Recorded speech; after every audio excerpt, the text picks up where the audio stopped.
बिस्मिल्लाहिर्रहमानिर्रहीम। अस्सलाम वालेकुम दोस्तों। बयान किया जाता है कि बनी इसराइल में दो भाई थे, जिनमें एक मुसलमान था और दूसरा काफिर। दोनों दरिया के शिकारी थे। काफिर बुत को सजदा करता था, मगर जब मछलियों के लिए जाल तैयार करता तो इसमें ढेरों मछलियां आ जाती, इसको खींचना भी इसके लिए मुश्किल हो जाता। मगर मुसलमान के जाल में सिर्फ एक ही मछली आती थी और वो उसी पर सब्र के साथ खुदा का शुक्र अदा करता था। इत्तफाकन एक रोज उस मुसलमान की बीवी अपने मकान की छत पर गई तो इसकी नजर काफिर की बीवी पर पड़ी, जो जेवर और बेहतरीन लिबास से आरास्ता थी। ये देखकर उस मुसलमान की बीवी के दिल में वसवसा पैदा हुआ कि काश मैं भी ऐसी ही होती। तो काफिर की बीवी बोली, तू अपने शोहर को इस पर आमादा कर ले, वो भी मेरे शोहर के माबूद यानी बुत की इबादत किया करे, ताकि तू भी मेरी तरह मालदार हो जाए। ये सुनकर मुसलमान भाई की बीवी कुछ गमज़दा सी होकर नीचे आई और जब इसका शोहर घर आया तो इसने बीवी का हाल मुतगय्यर देखकर दरियाफ्त किया, आखिर क्या बात है जिससे तू इस कदर गमज़दा मालूम होती है। तो वो कहने लगी, अपने भाई के माबूद की इबादत शुरू कर दो। ये सुनकर उसके शोहर ने कहा, खुदा की बंदी तो खुदा से नहीं डरती, ईमान की दौलत मिलने के बाद ये कुफ्र की बातें करती है। तो औरत बोली,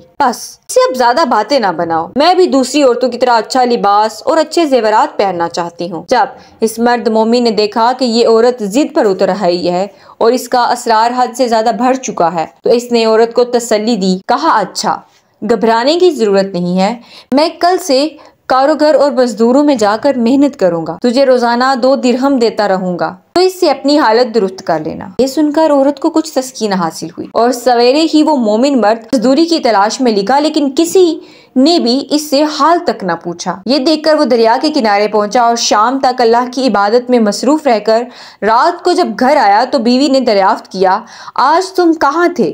वो कहने लगा, मैं बादशाह की खिदमत में मसरूफ था, इसने मुझसे 30 दिन काम करने की शर्त ली है।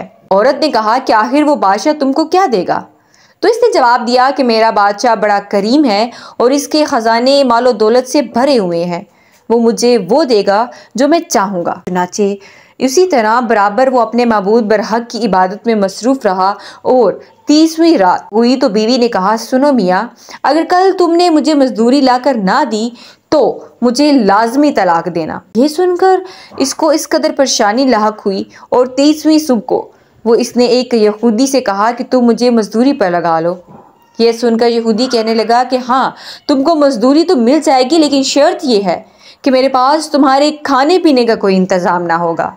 चुनाचे वो मर्द मोमिन रोज़े की नीयत करके यहूदी के साथ हो लिया। अल्लाह ताला के हुक्म से एक फरिश्ता 29 अशरफियाँ एक नूरानी तबाक में लेकर इसकी बीवी के पास पहुँचा और कहने लगा, मैं बादशाह का कासिद हूँ, इसने ये अशरफियाँ लेकर मुझको तेरे पास भेजा है और फरमाया है कि तेरा शोहर हमारे पास काम में था, हमने इसको ना छोड़ा, यहाँ तक कि उसी ने हमको छोड़ दिया और यहूदी के पास चला गया। अगर वो हमारा काम करता तो हम इसको और ज़्यादा अजरत देते, बस ये एक अशरफी की कमी इसकी वजह से है।